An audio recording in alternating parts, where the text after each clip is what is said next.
L'émission Bonjour Côte-du-Sud, une présentation d'Uniprix Santé, 79 de la Fabrique Montmagny. Uniprix Santé, là où le mot professionnalisme prend tout son sens. Un accueil toujours chaleureux et un service de proximité est accordé à notre précieuse clientèle. Entouré d'une équipe dynamique, notre priorité est de bien répondre à vos attentes et à vos besoins. Uniprix Santé vous offre aussi le service de livraison. Propriété de Daniel Lachance, au service de la communauté à l'aide de professionnels de la santé. Uniprix Santé, avenue de la Fabrique Montmagny, 248 55 95. Les Caisses Desjardins de Montmagny-Lillet, fiers partenaires de l'émission Bonjour Côte-du-Sud. Les Caisses Desjardins de Montmagny-Lillet, fiers partenaires de l'émission Bonjour Côte-du-Sud. Tous ensemble, nous contribuons à faire rayonner des milliers de jeunes. Desjardins, toujours là pour faire briller la jeunesse. Vendredi 3 avril 2020. 133 cas infectés par la COVID-19 en Chaudière-Appalaches.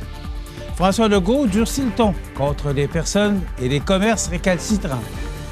Pandémie de la COVID-19, révision de la priorisation des dépistages. COVID-19, Desjardins bonifie ses mesures d'allègement pour ses membres et clients. La collecte sélective redémarre tranquillement. Attention aux matières interdites.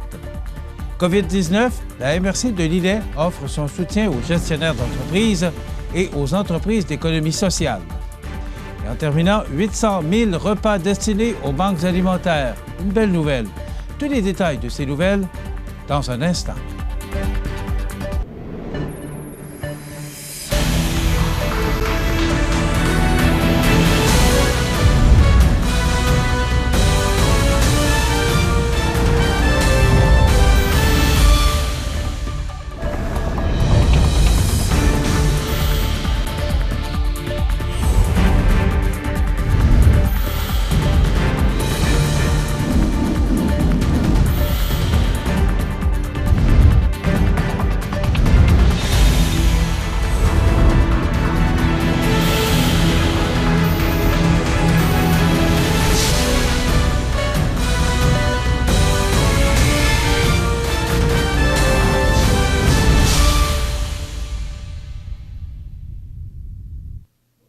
Bonjour, mesdames et messieurs. Voici les principaux éléments pour le 2 avril en lien avec la situation de la COVID-19. 3 nouveaux cas positifs infectés par la COVID-19, portant à 133 le nombre total en Chaudière-Appalaches, incluant 16 travailleurs de la santé. 7 personnes sont hospitalisées, dont 3 aux soins intensifs, aucun décès. Une erreur s'est glissée dans les données d'hier. Nous sommes rendus à 2900. Aucun nouveau cas pour le manoir Liverpool de Lévis. Données statistiques de dépistage, nombre de cas dépistés 3083. La clinique désignée COVID-19 du 6 de Chaudière-Appalaches a dépisté 132 personnes le mercredi 1er avril. 62 à Lévis, 26 à Saint-Georges, 30 à Thetford Mines et 14 à Montmagny. Après avoir dévoilé un bilan de 5 518 cas confirmés de personnes atteintes de la COVID-19, 365 hospitalisations, dont 96 aux soins intensifs et 36 décès, le premier ministre du Québec, François Legault, a haussé le ton jeudi à l'égard des personnes et des entreprises non essentielles qui ne respectent pas les consignes de la santé publique. François Legault a demandé aux policiers de la Sûreté du Québec et aux corps de police municipaux, notamment de Montréal, d'être moins tolérants et même de sévir contre les gens qui défient les règles en continuant de se rassembler et contre les commerces non essentiels toujours ouverts. C'est injuste pour la majorité des Québécois qui respectent les règles de voir quelques personnes nuire à nos efforts collectifs. Ceux qui ne respectent pas les consignes recevront des amendes de 1 000 à 6 000 $ de la police. C'est tout ce qu'ils méritent. C'est sérieux. Il y a des vies qui sont en jeu, a-t-il déclaré. Toutes les mesures pour limiter la transmission du virus d'une personne à l'autre doivent être suivies. Le premier ministre a invité l'ensemble des Québécois à ne pas prendre de risques et à éviter tout déplacement. Ne vous demandez pas si vous allez être capable de passer le point de contrôle. Demandez-vous plutôt si c'est absolument essentiel de vous déplacer, a-t-il dit. François Legault a réitéré que le réseau de la santé et des services sociaux se tient prêt. Le réseau dispose d'assez de respirateurs pour passer à travers les scénarios les plus pessimistes et continue de recevoir des commandes de masques, de gants et de blouses. Tous les établissements du Québec ont assez d'équipements pour la prochaine semaine, a réaffirmé M. Legault. On travaille fort sur les commandes, même si ça joue dur à l'étranger. Il y a aussi des entreprises québécoises qui se préparent à prendre la relève. Le premier ministre a salué hier l'ensemble des travailleurs qui œuvrent dans le réseau de la santé, en commençant par les centaines de personnes et de scientifiques qui travaillent pour la santé publique et qui combattent la propagation du virus dans chaque région du Québec. Derrière le docteur Arruda, il y a des centaines de personnes, des scientifiques, qui travaillent jour et nuit pour nous proposer les meilleures mesures pour combattre le virus. Merci, a témoigné M. Legault. Pour souligner cette reconnaissance, le président du Conseil du Trésor et ministre responsable de l'administration gouvernementale, Christian Dubé, et la ministre de la Santé et des Services sociaux, Danielle Mécan, annonçaient hier après-midi une bonification salariale et des mesures de protection du personnel atteignant 287 millions de dollars pour les travailleurs de la santé qui sont en contact direct avec des patients atteints de la COVID-19, y compris les préposés aux bénéficiaires dans les résidences privées pour aînés. Je pense qu'on a rarement vu des personnes qui méritent autant des augmentations de salaire, a-t-il conclu. Je sais que la grande majorité des Québécois respectent les consignes. Je suis tellement fier des Québécois, vous m'impressionnez.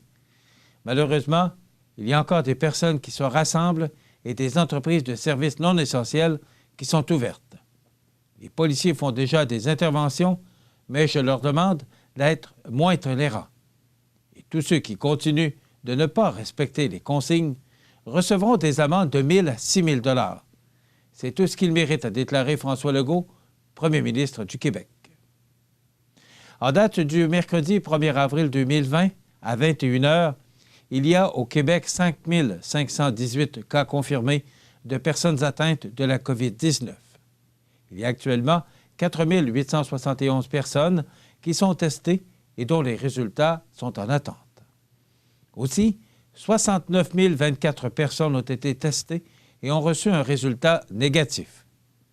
Actuellement, 365 personnes sont hospitalisées, dont 96 personnes aux soins intensifs.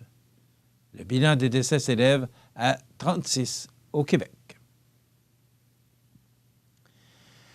En raison du constat selon lequel c'est désormais la transmission communautaire qui génère le plus de cas de la COVID-19 au Québec, il est devenu difficile de poursuivre les mesures actuelles de dépistage au sein de la population.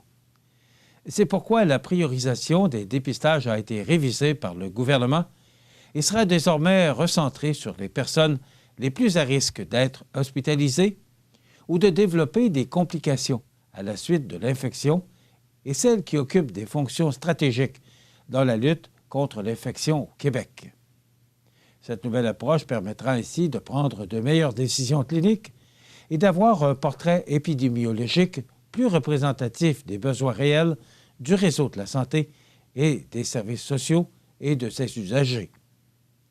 Les clientèles qui recevront un test de dépistage prioritaire sont les suivantes: les patients hospitalisés et ceux qui se présentent à l'urgence qui ont un diagnostic clinique ou radiologique compatible avec la COVID-19. Les professionnels de la santé symptomatiques en contact direct avec les patients, incluant les ambulanciers. Les résidents des centres d'hébergement et de soins de longue durée et de résidences privées pour aînés symptomatiques ou exposés dans leur milieu de vie à une situation d'éclosion, au moins 2 cas, ou de décès inattendus avec une cause respiratoire infectieuse suspectée. Les personnes symptomatiques vivant en région éloignée, dans une communauté isolée ou issue des Premières Nations, Inuits, et qui ont un accès limité à un hôpital. Les premiers répondants ou les travailleurs du système de sécurité publique, symptomatiques et les autres travailleurs fournissant des services essentiels. Certaines personnes symptomatiques de la communauté sur recommandation directe du directeur de la santé publique. Près de 100 cliniques désignées d'évaluation seront également mises en place au sein des cliniques existantes, dont un peu plus de 50 d'entre elles sont déjà actives. Celles-ci auront le mandat de procéder à l'évaluation médicale de tout patient qui désire une consultation médicale de première ligne et qui présente des symptômes d'allure grippale, de gastro-entérite ou s'apparentant à ceux de la COVID-19. Des mesures d'atténuation de la transmission de la COVID-19 et des corridors scientifiques y seront établis. Le dépistage sera à présent réalisé dans ces cliniques d'évaluation. Cela permettra de concentrer l'offre de services dans un même endroit et d'assurer une réponse plus complète aux besoins des patients. Toute personne, inscrite ou non inscrite à un médecin de famille, qui a de tels symptômes et qui a ou pense avoir un besoin de consultation en médecine de famille, devra téléphoner au 1-877-644-4545 ou au numéro correspondant à l'indicatif régional de son domicile afin d'obtenir une évaluation clinique par une infirmière pour être ensuite dirigé vers la ressource adéquate. Les autres milieux de première ligne auront, quant à eux, le mandat d'assurer une offre de services pour toute la clientèle ne présentant pas ces symptômes. Parmi les objectifs guidant ce changement de priorisation, notons qu'en plus de mieux surveiller les éclosions en milieu d'hébergement et dans les communautés éloignées, une telle approche contribuera à maintenir les services de santé, les services de premiers répondants et les services essentiels en détectant les personnes symptomatiques qui pourraient être impliquées dans des éclosions dans leur milieu de travail, ainsi qu'auprès des personnes à risque. Par ailleurs, les milieux ciblés pour accueillir les services des cliniques désignées d'évaluation sont les groupes de médecine de famille, les groupes de médecine de famille réseau, des sites non traditionnels et d'autres cliniques. L'urgence pourrait également jouer ce rôle dans certaines régions périphériques selon les besoins de chaque établissement. Les jeunes ne sont pas épargnés par la COVID-19 et peuvent se retrouver dans une situation précaire, puisqu'au nombre des facteurs qui peuvent influencer leur quotidien, on note l'interruption des études et bien d'autres choses. On en parle dans un instant, après la pause. Ici Bernard Généreux, votre député fédéral. Je réitère ma présence auprès de vous et je vous invite à communiquer avec mon équipe pour vos questions relatives au COVID-19 en lien avec l'assurance-emploi et la prestation canadienne d'urgence. Soyons responsables et suivons les directives de prévention, car c'est en étant solidaires que tout ira bien. Un nouveau bureau d'avocat ouvre ses portes à Montmagny. Maître Jérôme Théberge offre maintenant son expérience à la population de la région pour des services juridiques. Jérôme Théberge, avocat, 20 avenue Saint-Madouard, Montmagny, 248-7474. Moi, j'ai fait un AVC. C'est quand, donc? C'est en juillet 2016. Bon, ben dans ça là, il faut ça bien vite, là. Faut réagir vraiment vite. Oui. Faut se rappeler des signes. C'est ça. V, c'est pour visage. Est-il affaissé? OK. I, c'est pour incapacité de lever les deux bras normalement. T, ben, c'est pour trouble de la parole et de la prononciation. Et? Puis E, ben, extrême urgence. Faut appeler le 911. Voilà. Il y a juste la petite pancarte est à l'envers. Comme ça? Ben oui, c'est parfait. C'est super, ma belle.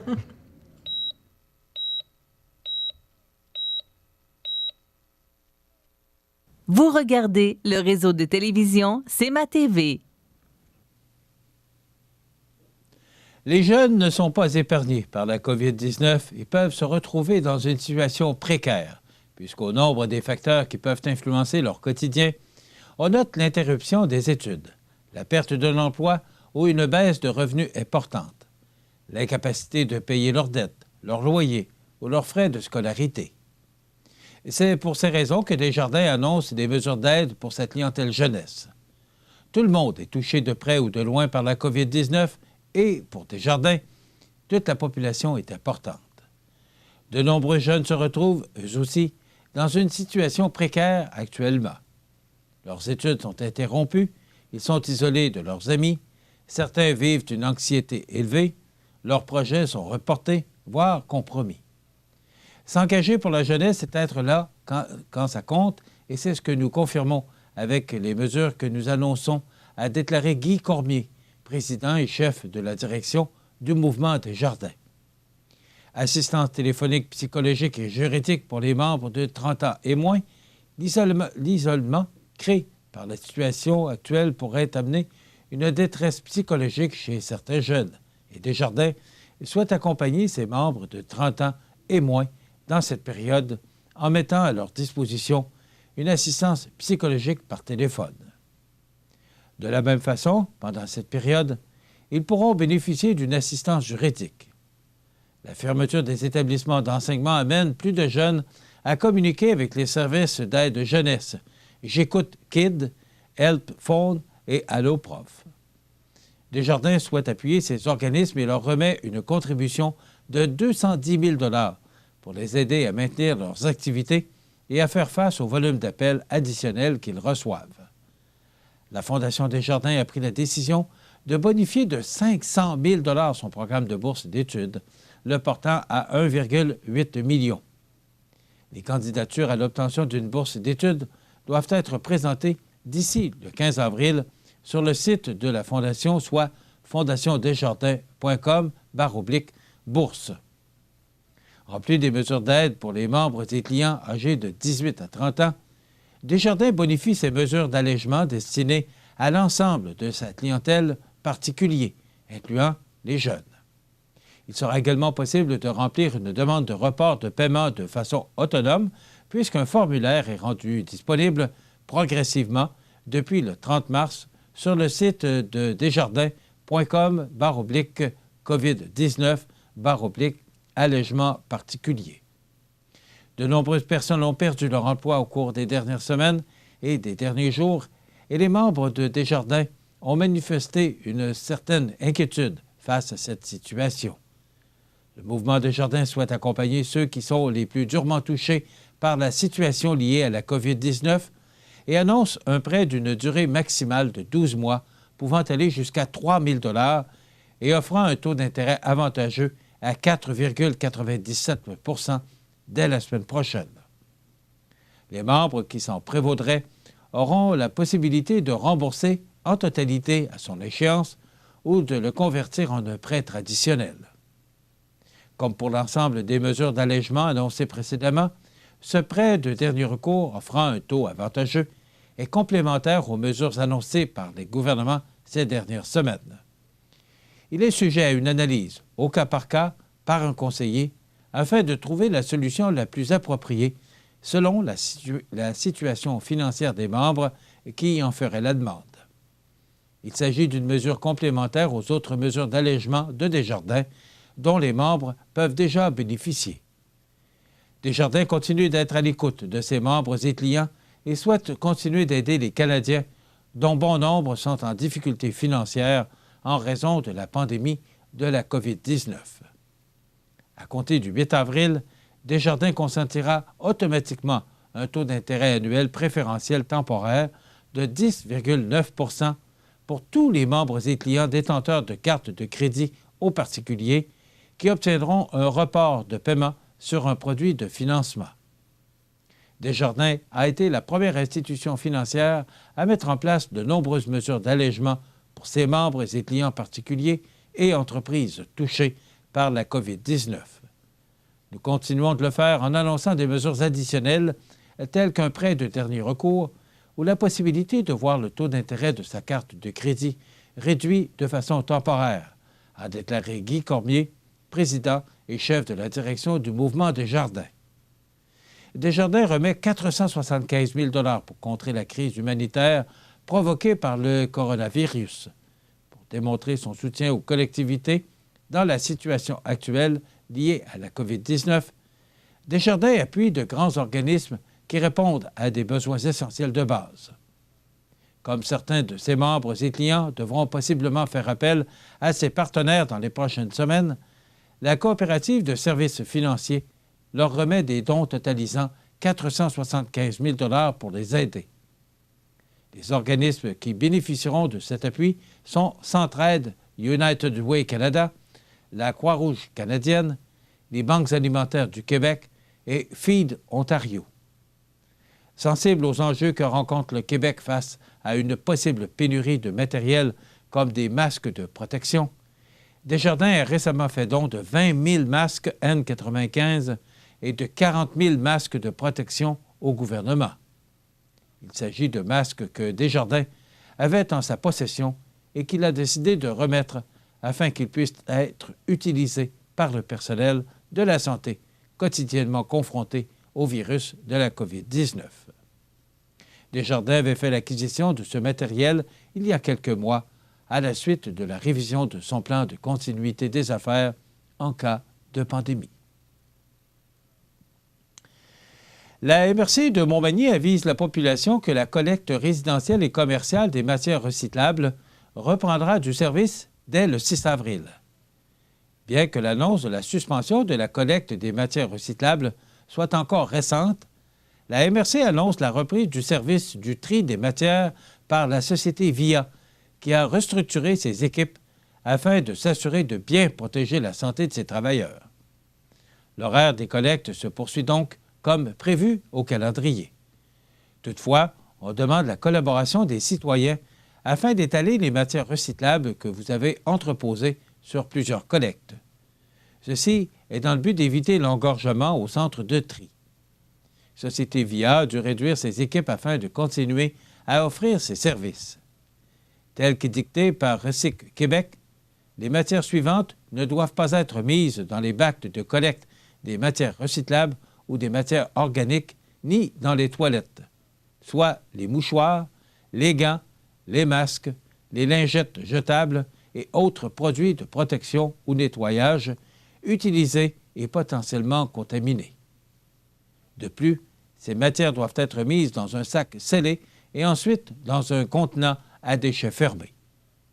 La collaboration de la population est souhaitée puisque la MRC vous rappelle que la collecte des matières recyclables dépend de la capacité et la santé des employés travaillant à notre centre de tri, soit la société VIA à Lévis. En ce temps de crise, la situation peut changer très rapidement. C'est pourquoi la MRC demande la collaboration de tous les citoyens afin de suivre les consignes du gouvernement du Québec et de Recyc Québec. Durant cette période d'incertitude, la MRC de Lillet souhaite rappeler que son équipe de professionnels du service de développement économique est toujours disponible pour soutenir et accompagner les entreprises de son territoire. Bien que le public ne soit plus admis à l'édifice Adélard-Godbout, les bureaux de la MRC de Lillet, les activités du service de développement économique se poursuivent et son offre d'accompagnement aussi. D'ailleurs, pour toute question concernant les mesures d'aide financière annoncées par la MRC, mais aussi celles offertes par les deux paliers du gouvernement, les entreprises sont invitées à communiquer avec l'équipe du service de développement économique à l'adresse suivante, soit sthibouteau, pour Sylvain Thibouteau, @mrclillet.com.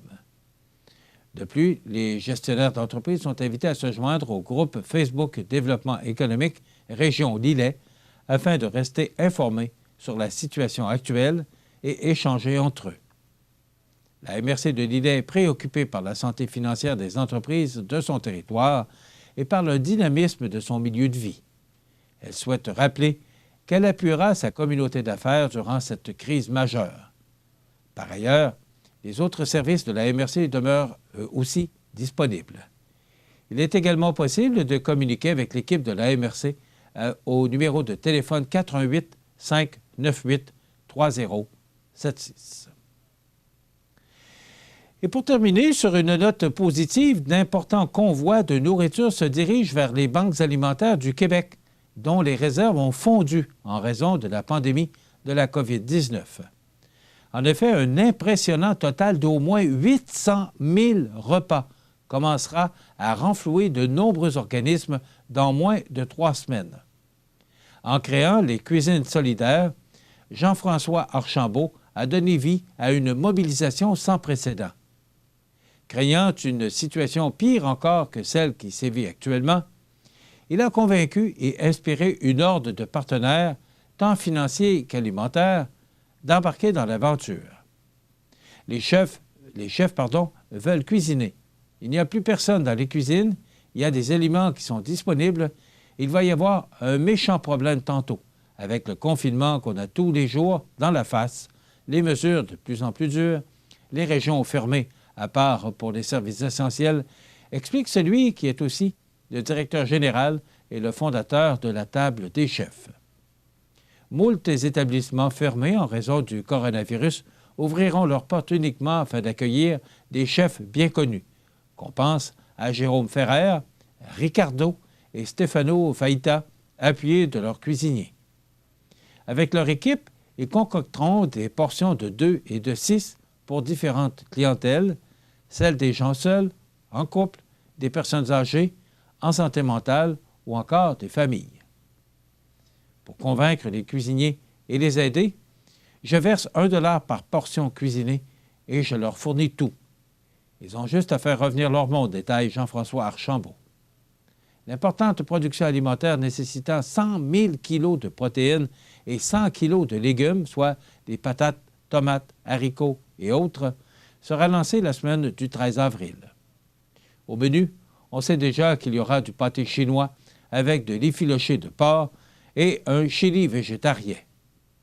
Actuellement conçu afin de couvrir 2 mois, ce grand mouvement de mobilisation et d'entrepreneuriat social pourra assurément être prolongé si la situation l'exige, assure Jean-François Archambault. Et s'il faut faire 1 500 000 ou 2 millions de repas, tant que les restos vont rester fermés, on va pouvoir cuisiner avec les chefs. Le fier instigateur du projet n'hésite pas à avancer que cet exemple frappant de solidarité fonctionnerait aisément dans un avenir trouble. On ne veut pas revivre ça, mais de savoir qu'on a mis en place une logistique qui va fonctionner parce que tout le monde est sérieux dans cette démarche, on va être au rendez-vous si jamais une situation comme ça devait se reproduire. Tout ce projet des cuisines solidaires va rester pour aider les Québécois si jamais il arrivait quoi que ce soit d'autre dans des situations d'urgence où l'on doit nourrir des milliers de personnes en détresse. Quelle note positive et bravo à M. Archambault pour son initiative et à tous ceux qui l'appuient dans sa démarche. Voilà ce qui complète notre bulletin d'actualité pour aujourd'hui. Si vous avez des nouvelles à nous transmettre, vous pouvez le faire en communiquant avec notre salle des nouvelles au 418-241 1313 poste 226. Ou encore, vous pouvez nous écrire à nouvelles@cmatv.ca. Vous pouvez également nous suivre comme plus de 12 750 personnes le font maintenant sur la page Facebook de cmatv.ca. Vous êtes à l'antenne du réseau de télévision CMA-TV, le média le plus regardé et le plus suivi, ce qui le confirme, numéro 1 de l'information sur la Côte-du-Sud. Voilà, c'est tout pour l'instant. Dans quelques minutes, des prévisions de la météo et l'état des routes.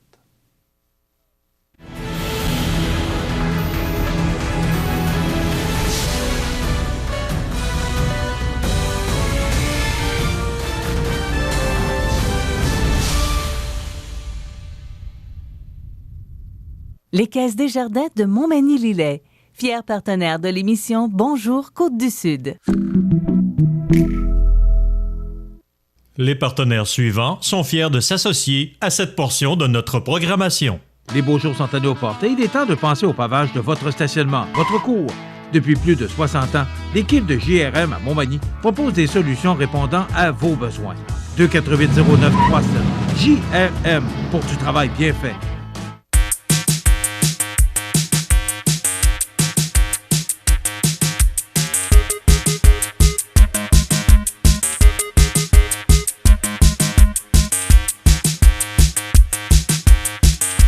Les prévisions de la météo. Une présentation de Promutuelle Assurance Montmagny-Lillet. Toujours à l'écoute de vos besoins.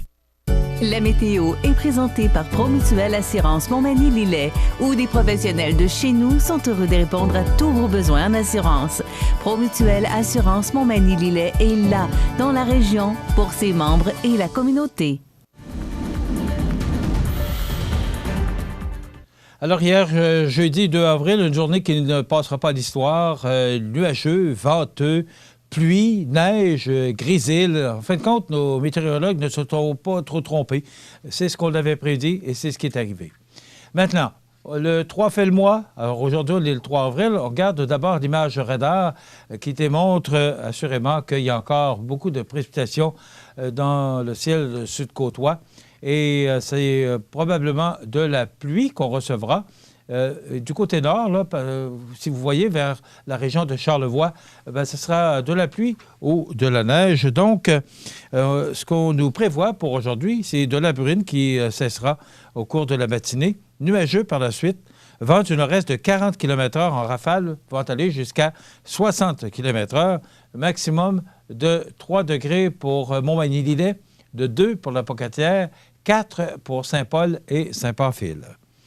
Ce soir et la nuit prochaine, du temps nuageux, des vents du nord-est de 30 km/h avec des rafales à 50, minimum de 0 degré pour Montmagny-Lillet, moins 1 pour la Pocatière, Saint-Paul-de-Montmagny et moins 2 pour Saint-Pamphile.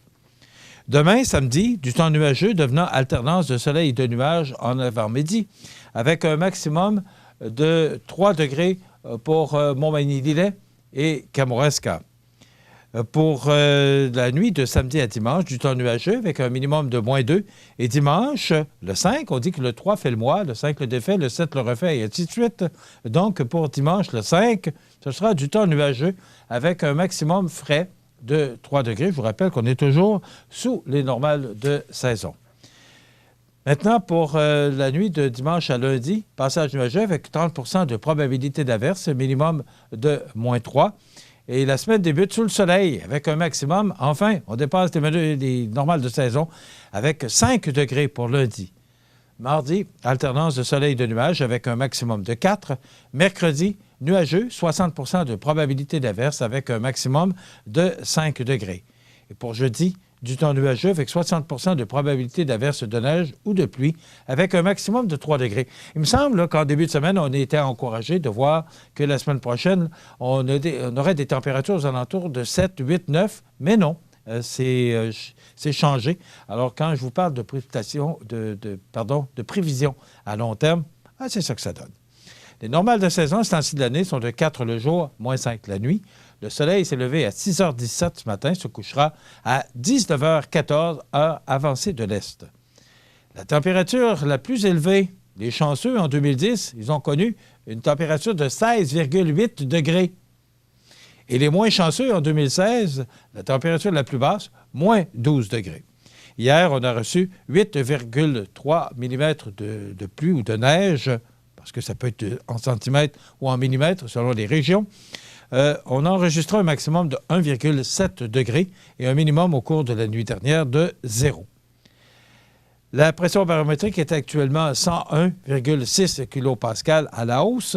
L'humidité est très élevée à 96 % et les vents soufflent actuellement de direction nord-est à 34 km/h en rafale à 48 km/h. Il fait actuellement 2 degrés sous un ciel nuageux et c'est très venteux ce matin.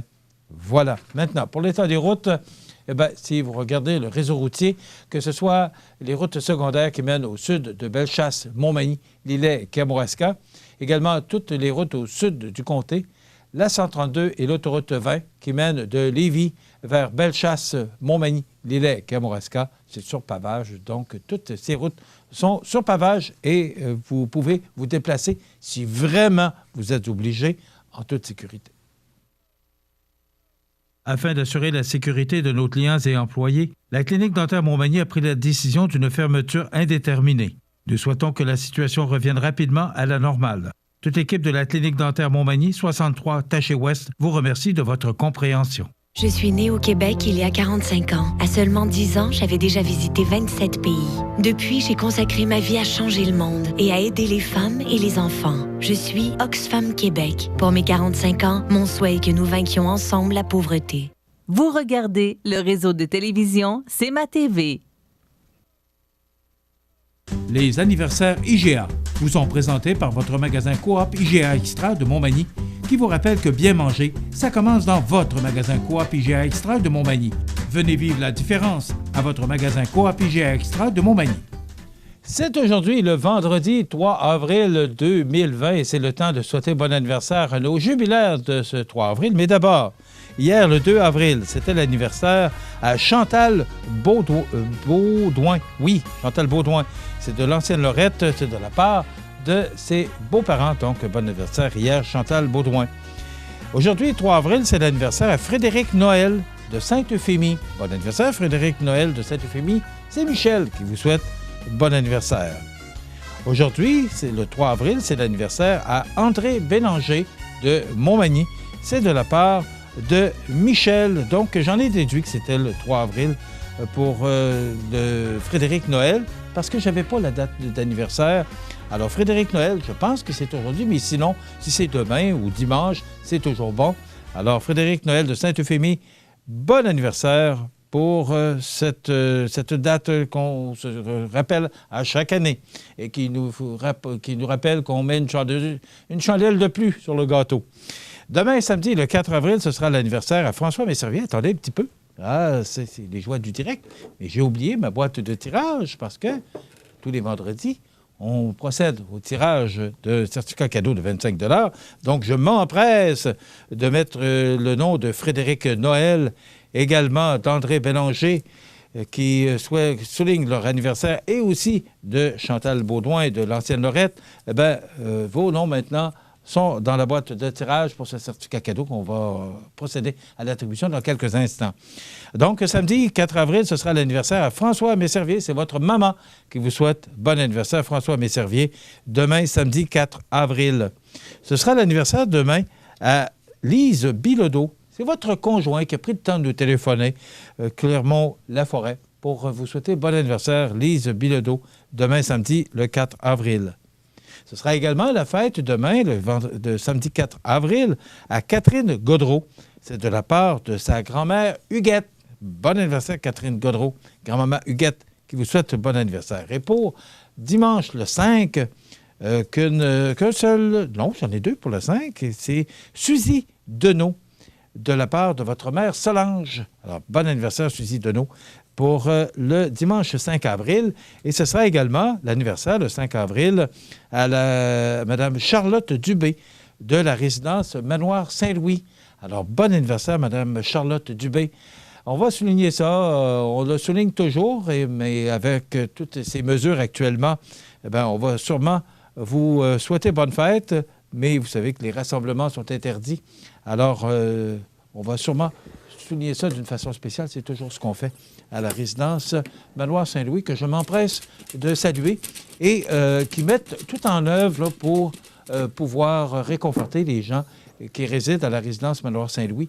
Je sais que particulièrement, ils ont lancé un appel hier aux gens, aux parents, de téléphoner aux résidents pour pouvoir jaser avec eux et pouvoir réconforter ces gens qui sont confinés actuellement à l'intérieur de la résidence Manoir Saint-Louis. Bravo à la famille aussi pour le travail que vous faites.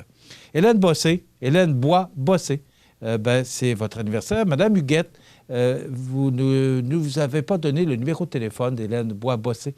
Alors, s'il vous plaît, nous rappeler pour nous donner le numéro de téléphone pour qu'on puisse le transmettre à Isabelle Gaudreau du magasin Coop pour que Mme Hélène Bois-Bossé puisse réclamer son certificat cadeau de 25 $.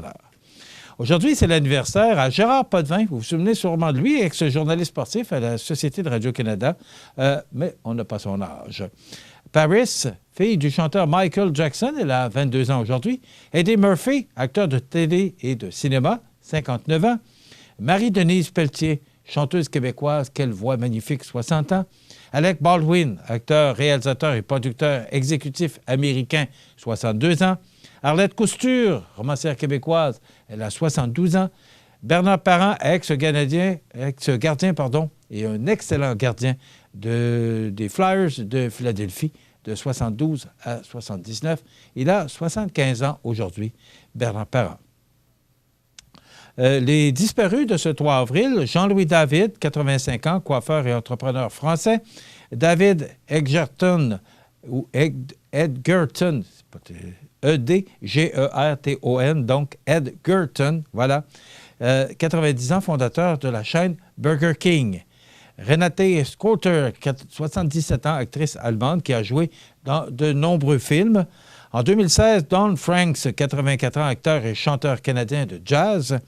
En 2015 est décédé l'abbé Claude Allard, 91 ans, sociologue, théologien et féru d'histoire, cofondateur de la Société historique de la Gaspésie. En 2014, André Falardeau, 71 ans, audioman à TVA Québec. Anthony Sinelli Proto, 23 ans, joueur de hockey et ex-porteur de la Ligue de hockey junior 3A du Québec. En 2008, Rosita Salvador, quelle chanteuse des années 50 et 60. Elle est décédée à l'âge de 75 ans, danseuse et chanteuse de cabaret. En 2007, Victor Germain, 77 ans, pionnier de la restauration à Québec. En 90, Sarah Vaughan, 66 ans, chanteuse et pianiste de jazz. Et enfin, Claude-Henri Grignon, c'est décédé en 76, 81 ans, romancier et essayiste. Voilà, ça complète les anniversaires de ce vendredi 3 avril. Dans quelques instants, on vous présente la chronique Promutuelle, une chronique prévention avec Guillaume Fortin et les feux de cuisson. Comme il y a beaucoup de monde à la maison et on se concocte toutes sortes de bons petits plats, eh bien, on va vous montrer l'importance d'être très prudent avec les feux de cuisson. Il y aura également la nouvelle positive et pour les abonnés du câble de Cogeco, souvenirs et nostalgie. Et en fin d'émission, José Soucy sera avec nous pour nous commenter des grands titres de l'actualité locale et régionale. Je vous souhaite une bonne émission. Desjardins et ses membres sont toujours là pour faire briller la jeunesse. Les jeunes ont des rêves, des ambitions, des projets et les Caisses Desjardins de Montmagny-Lillet sont fiers de les soutenir et de les faire rayonner. Desjardins, toujours là pour faire briller la jeunesse. Voici une plaque porte-clés des amputés de cœur. Quand vous utilisez une plaque porte-clés, vous protégez vos clés. Si vous les perdez, la personne qui les trouvera pourra appeler au numéro au dos de la plaque. Ou les déposer dans une boîte aux lettres. Puis, les amputés de guerre vous retourneront vos clés. Gratuitement! Commandez vos plaques porte-clés aujourd'hui à amputédeguerre.ca. Et améliorez la vie des personnes amputées comme moi. Merci. Vous regardez le réseau de télévision C'est ma TV.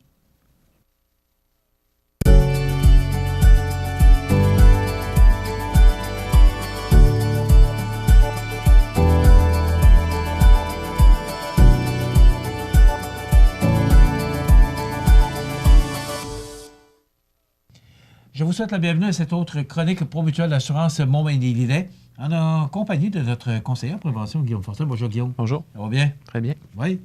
Guillaume, on parle aujourd'hui de feu de cuisson. Oui. C'est la première fois que j'entends parler de feu de cuisson. Non. On ne répétera jamais assez l'importance des feux de cuisson. Qu'est-ce que tu définis exactement comme feu de cuisson? Feu de cuisson, ben, c'est un feu qui va survenir dans une cuisine. Donc, ça peut arriver dans une cuisinière, ça peut arriver dans un four micro-ondes ou dans le four de notre cuisinière là, en tant que tel. Donc, réellement, quand on va faire à manger, c'est un incendie qui peut être causé par ça. Et une casserole d'huile à patates frites aussi, oui, qui n'est pas homologuée, qui n'est pas faite pour ça. Non. Et je pense encore récemment à un incendie important qui est survenu à cause de l'huile à patates frites qui a... le chaudron a coulé ou peu importe, là, et c'est dangereux. Oui. Donc, on n'en parlera jamais assez de feu de cuisson. D'abord, parlons de cuisinière ou de cuisiner sans précaution. Cuisiner sans précaution, donc c'est ça. Ce qu'il faut faire attention, c'est que quand on fait à manger, il faut toujours être dans la pièce. Si jamais ça sonne à la porte ou que le téléphone sonne, puis qu'on part de la cuisine, on peut être distrait à ce moment-là. On va sortir à l'extérieur avec la personne qui est venue cogner à notre porte. On va jaser avec, on va oublier nos aliments.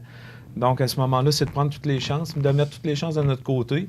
Si on fait d'autres choses, bien, on arrête notre cuisson, on met ça de côté, puis on recommencera quand on va être de retour dans notre cuisine. C'est réellement très important parce que, dans le fond, au Québec, c'est au moins le tiers des incendies qui sont causés par des feux de cuisson en tant que tels. Donc, en faisant plus attention... Le tiers des incendies? Le tiers des incendies, oui.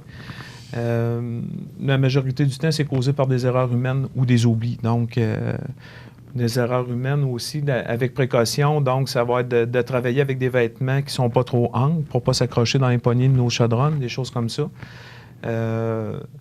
Si on cuisine, puis qu'on utilise notre surface de cuisson pour faire à manger, on ne prendra pas des linges pour mettre ça sur notre cuisinière ou des essuie-tout, des rouleaux d'essuie-tout. On va tenir ça éloigné.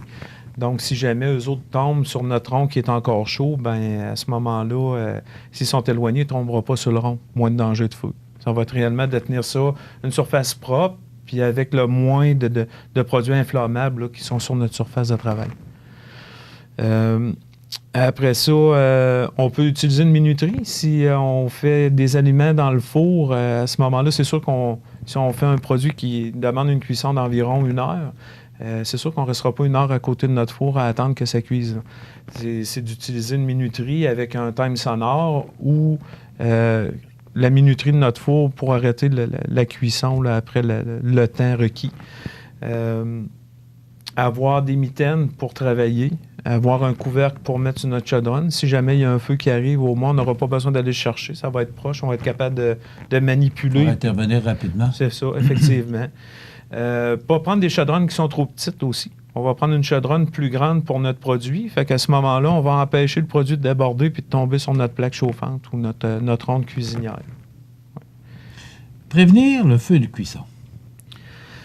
Donc, c'est ça, prévenir le feu de cuisson en tant que tel, c'est de garder un extincteur proche pour pallier si jamais il arrive un incendie. Garder les mitaines de four, le couvercle. Je me permets de te poser la question. Oui. Un extincteur proche. Oui. Il ne doit pas en avoir beaucoup. Quand même. Oui, c'est surprenant. OK. Je suis content d'entendre ça. Des fois, ils sont proches, mais les gens ne savent pas qu'ils sont là. Ou il est désuet, puis il n'a pas été... Oui. C'est sûr, c'est un point qu'on va regarder, puis qu'on va faire une sensibilisation lors de nos visites de prévention. On va regarder l'extincteur, à quelle place il est. Si les gens savent l'utiliser, à quelle fréquence qu'il faut faire les vérifications dessus, puis comment que ça se fait, à quelle place aller, comment l'utiliser. Donc, c'est des choses qu'on peut regarder avec les gens, puis qu'on peut leur donner des conseils aussi. Quel type de produit utiliser pour faire... vous parliez de feu d'huile avec d'huile à patates frites, là, des choses comme ça. Donc, c'est sûr qu'on ne prendra pas de l'eau pour éteindre un feu d'huile. Parce qu'à ce moment-là, l'eau... si on essaie de mélanger de l'eau avec de l'huile, ça ne se mélange pas. L'huile va flotter, l'eau va descendre en bas. Vu que notre huile est chaude puis que l'eau est fraîche, elle va descendre encore plus. Puis la poêle est chaude, l'huile est chaude, elle va se transformer en vapeur, puis elle va faire sortir l'huile de la chaudronne. Donc, l'incendie va devenir encore plus gros. Ça va faire une boule de feu à ce moment-là. Qu'est-ce qu'on fait à ce moment-là? Du sel? On va prendre, je parlais d'avoir un couvercle avec une mitaine. Ouais. Donc, on va prendre le couvercle, on va venir le mettre sur notre chaudron qui est en feu pour éteindre l'incendie. Mais surtout pas d'eau. Non. Jamais d'eau. Ça fait drôle de dire, hein, parce que les pompiers prennent de l'eau pour éteindre un feu, mais pour ce genre d'incendie-là, effectivement. On ne doit pas prendre de l'eau, c'est extrêmement dangereux. L'autre moyen, ça va être un extincteur à poudre.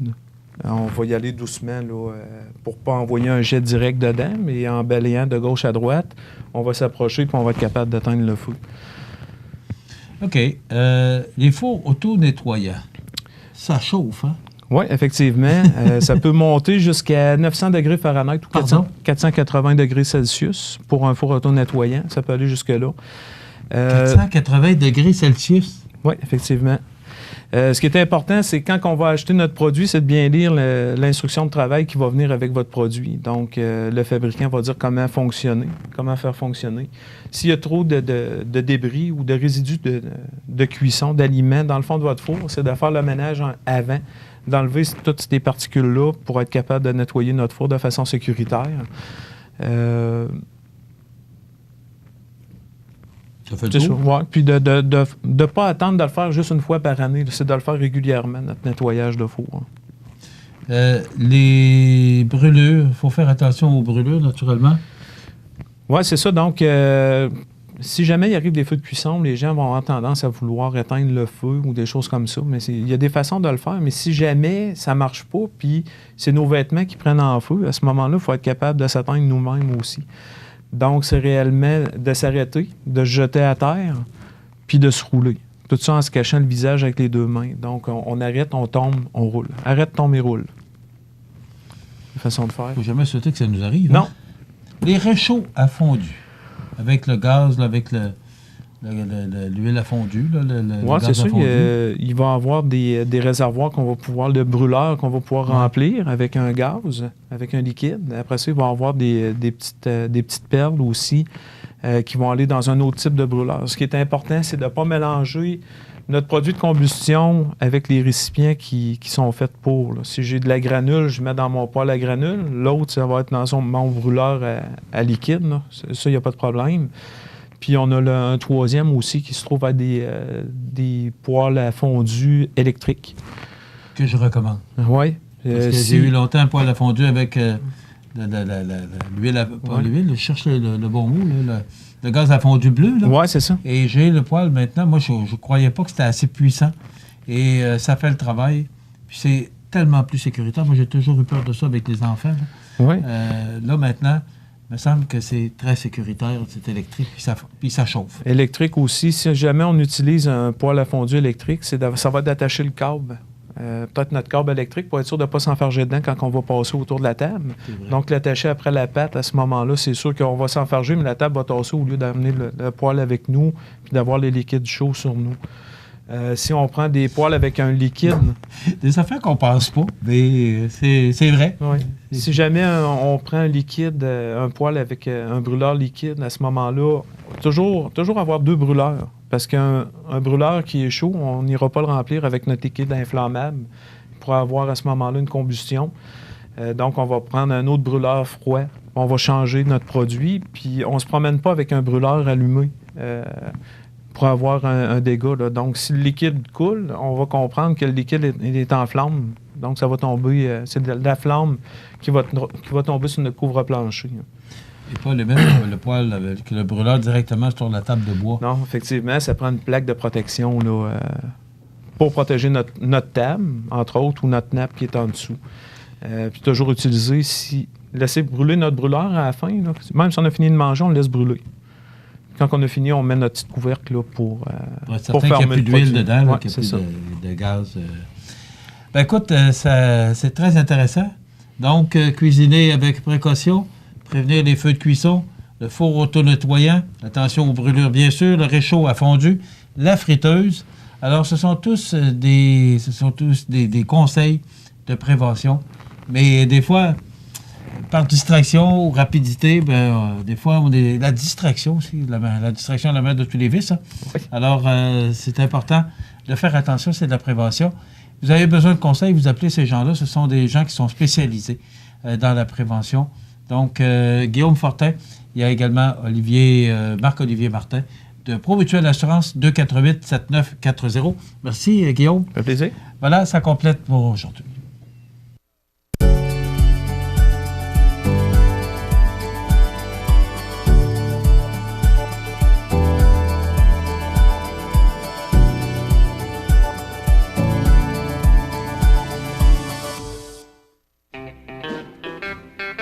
Avril, mois de l'autisme.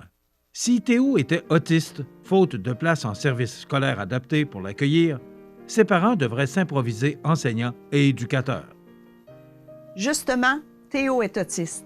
Il fait partie de la catégorie des élèves handicapés dont la hausse a été la plus forte depuis 2001. Pour lui permettre de fréquenter l'école et d'apprendre, Théo a besoin de soutien spécialisé. Faisons de la continuité des services une ligne de vie pour les personnes autistes. Notre nouvelle positive pour aujourd'hui, vendredi 3 avril, les organismes communautaires de la région sont sur le pied d'alerte. C'est depuis la mise en place des mesures de lutte au COVID-19 que les organismes communautaires se préparent à pallier à toute éventualité. En effet, tous les mercredis, depuis le 18 mars, les membres de la Corporation de développement communautaire, CDC, ici Montmagny-Lillet, se réunissent en vidéoconférence gestion de crise. Le milieu communautaire ne veut ainsi rien laisser au hasard et tente, par ces rencontres, de prévenir toute situation malheureuse qui pourrait se présenter avec la crise.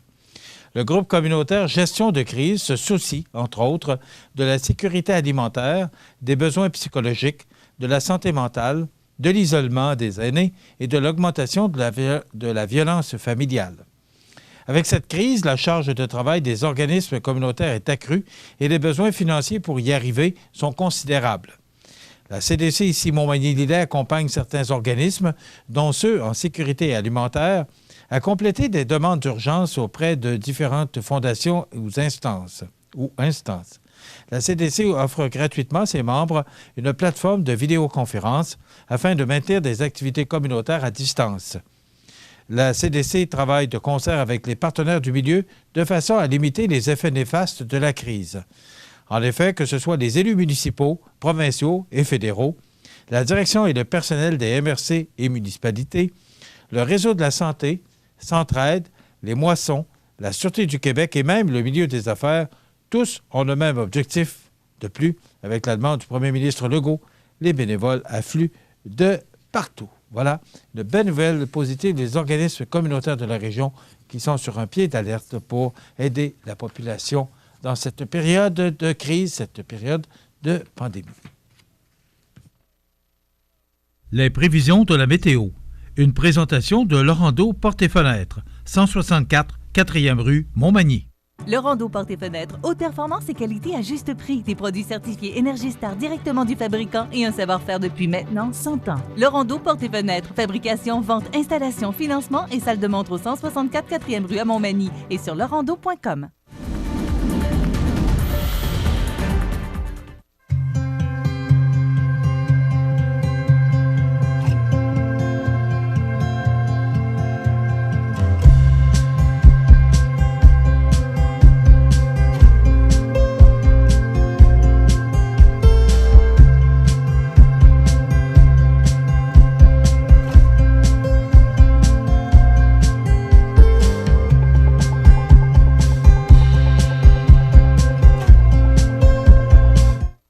Regardez le réseau de télévision C'est ma TV.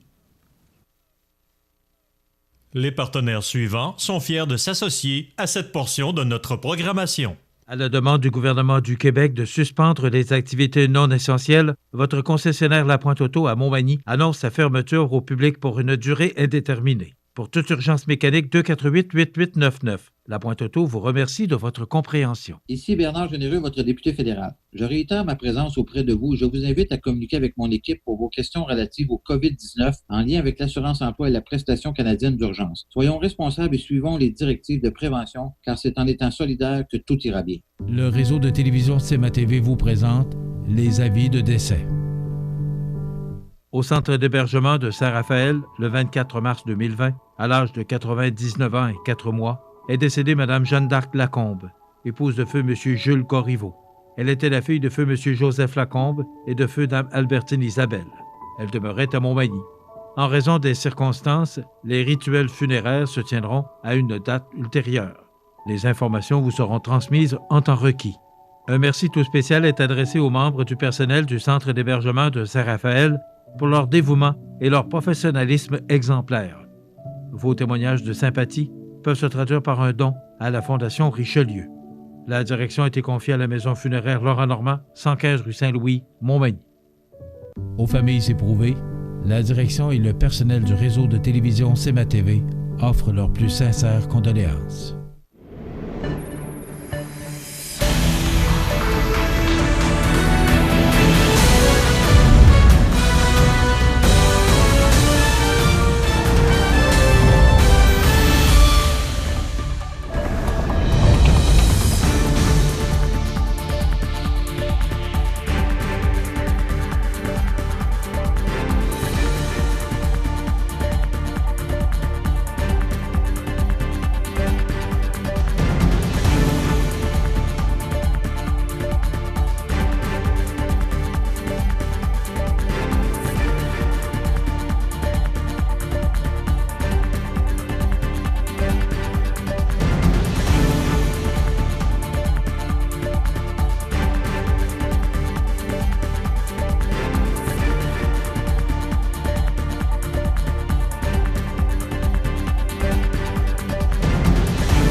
Desjardins et ses membres sont toujours là pour faire briller la jeunesse. Les jeunes ont des rêves, des ambitions, des projets et les caisses Desjardins de Montmagny-Lillet sont fiers de les soutenir et de les faire rayonner. Desjardins, toujours là pour faire briller la jeunesse.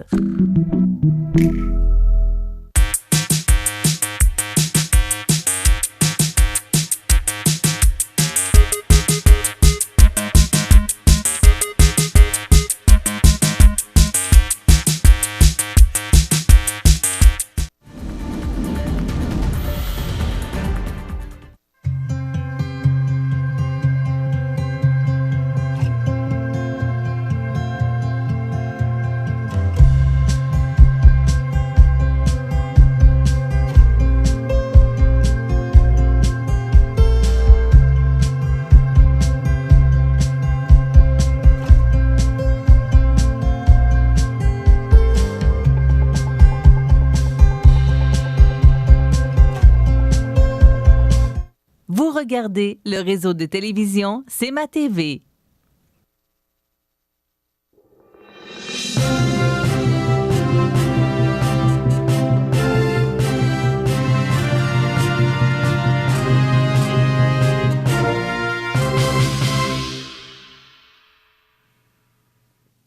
Monsieur Soucy, bon matin. Bon matin, Monsieur Montmagny. Comment allez-vous en ce vendredi? Je vais bien, c'est vendredi.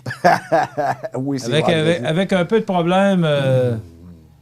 Vendredi, je ne sais pas. Peut-être que c'est la fatigue qui s'accumule. C'est vendredi, oui, peut-être un peu plus fatigué. Puis on a des grosses semaines. Je vais dire de quoi, mais j'ai comme... ça a de la misère à sortir. Ouais, le tiroir du mot ne s'ouvre pas, là. Ça m'arrive à l'occasion. Il y a le pire ennemi d'un animateur de radio, de télévision, peu importe, c'est la mémoire et les blancs de mémoire. Alors, aujourd'hui, je les accumule. Alors, voilà. Ouais, mais c'est ça, lorsqu'on est marié, on a des blancs de mémoire. On ne marquerait pas là-dessus. Plus sérieusement, mon ami José, oui. 133 cas infectés par la COVID-19 en Chaudière-Appalaches. Oui, on a quelques nouveaux cas. Par contre, Michel, la bonne nouvelle, c'est que les cas infectés demeurent les mêmes pour la MRC de Montmagny avec 5 et pour la MRC de Lillet, c'est toujours aucun cas. Donc, dans ce sens-là, je pense qu'on a quand même hier assisté à une bonne nouvelle. On va avoir les résultats aujourd'hui parce qu'on a les résultats tous les jours. Évidemment, c'est appelé à changer, mais quand même, ça fait au moins 2 jours qu'on est certain qu'il y a juste 5 cas dans la MRC de Montmagny et aucun dans la MRC de Lillet. Donc, en somme, c'est des bonnes nouvelles. Oui, puis on a besoin. Oui, tout à fait, oui. On a besoin, puis je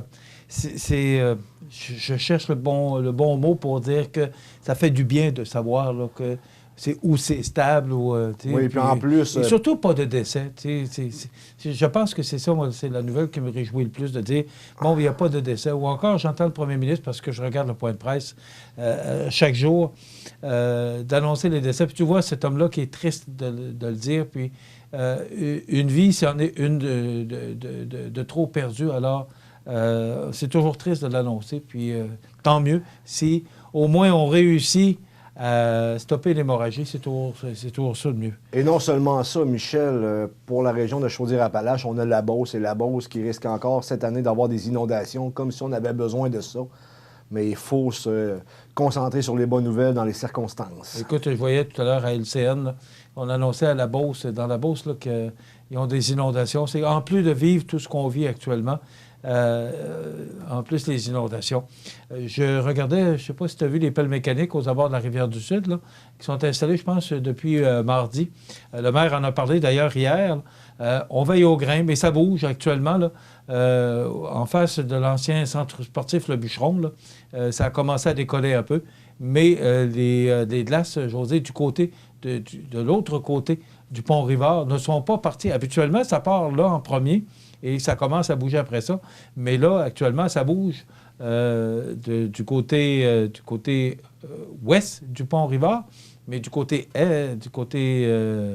non, c'est difficile de dire, c'est du nord-sud, est-ouest, là. En tout cas, peu importe, c'est du côté où était le centre sportif Le Bûcheron avant, en face, ça commence à bouger, mais de l'autre côté du pont, ça n'a pas bougé encore, mais on surveille ça pour vous.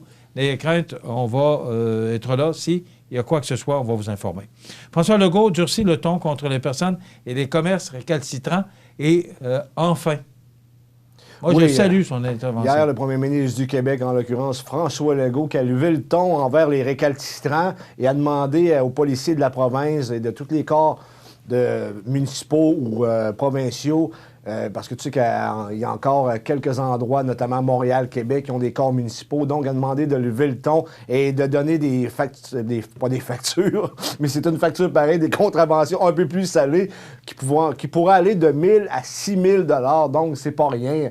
Je pense que ce serait peut-être le temps aux récalcitrants, justement, de suivre la ligne directrice qui a été amené par le premier ministre du Québec, parce qu'on réussit quand même à placer la courbe et on s'en vient dans le pire de la crise d'ici une semaine ou deux. Donc, il faut redoubler de prudence et d'effort, Michel. Et les commerces jugés non essentiels aussi, là, parce que, tu sais, la majorité des Québécois suivent les consignes, les règles établies. Mais il y a toujours il y en a toujours qui sont de travers avec les autres. Il y a des retardataires. Oui, alors... je salue l'intervention du premier ministre à ce niveau-là. COVID-19 Desjardins qui bonifie ses mesures d'allègement pour ses membres et ses clients. Oui, plusieurs mesures hier annoncées par Desjardins, c'est-à-dire qu'on a l'aide aux jeunes également. On peut appeler, il y a une façon de procéder autonome qui peut faire qu'on retarde nos paiements. Et également, on va remettre beaucoup d'argent pour les membres. On peut même donner un recours de 3 000 $, juste un prêt de 3 000 $ en dernier recours. Également, on va donner énormément de masques au gouvernement du Québec. Je pense qu'on parle de 40 masques, justement, qui avaient été acquis par Desjardins pour prévenir la crise. Et finalement, étant donné que le gouvernement du Québec en a réellement besoin, Desjardins qui fait le don de ces masques-là au gouvernement. Combien? Donc, 40 000 masques, 40 000. Michel. Donc, c'est tout en l'honneur de Desjardins. Aussi, on annonçait cette semaine qu'il n'y avait pas de bac bleu, qu'on ne faisait pas la cueillette des matières recyclables. Et là, à partir de la semaine prochaine, on annonce qu'on va faire la cueillette des matières recyclables. Oui, à partir du 6 avril, on va commencer quand même tranquillement, c'est-à-dire qu'on demande à la population de ne pas mettre d'un coup tout le recyclage qu'ils avaient emmagasiné en lien avec le fait qu'il n'y en avait pas, justement. Donc, on va y aller graduellement afin que les gens puissent se débarrasser de leur récupération. Parce que tu le sais, maintenant, Michel, dans nos sacs, on a pratiquement plus de récupération qu'on a de vidange traditionnelle. Qui l'eût cru, recule juste de 20 ans. Et on mettait tout ça à peu près dans le même sac vert ou noir. Et là, maintenant, on a les bacs bleus et on récupère les bacs beaucoup. bruns. Les bacs bruns qui viennent d'arriver dans la capitale des bacs de jaunes à un Loi-Blanche. moment donné? Je sais des pas, bacs tu rouges? parles de quoi, les bacs jaunes? Des bacs rouges? Oui. On met là-dedans ce qu'on peut pas toujours mettre ailleurs. est-il qu'il faut continuer à prendre soin de la planète. Tout ça, avec tout ce qui arrive, on sent que la vie va changer après la crise. Donc, la semaine prochaine, en principe, parce que là, on commence la cueillette des bacs bleus, mais la semaine prochaine, en principe, ce sont les bacs verts et les bacs bruns. Donc, ça veut dire que dans l'autre semaine, on recommence la cueillette des bacs bleus. Merci, José. Je te souhaite une belle fin de semaine, mon ami. Jean Carbonneau aussi, merci pour le travail que vous faites, parce que c'est justement grâce à ce travail-là que les gens nous regardent. Merci. La ministre Proulx, lundi, bonne journée. Bon week-end. Avril, mois de l'autisme. Si Jade était autiste, faute de services d'évaluation, elle devrait continuer à vivre avec ses difficultés sans les comprendre. Justement, Jade est autiste. Elle a été qualifiée de lunatique, névrosée, dépressive bien avant qu'on lui confirme un trouble du spectre de l'autisme. Les adultes, et particulièrement les femmes comme Jade, doivent avoir accès à des services d'évaluation spécialisés. Faisons de la continuité des services une ligne de vie pour les personnes autistes. L'émission Bonjour Côte-du-Sud, une présentation d'Uniprix Santé, 79 de la Fabrique Montmagny, au service de la communauté, 88 248 55 95.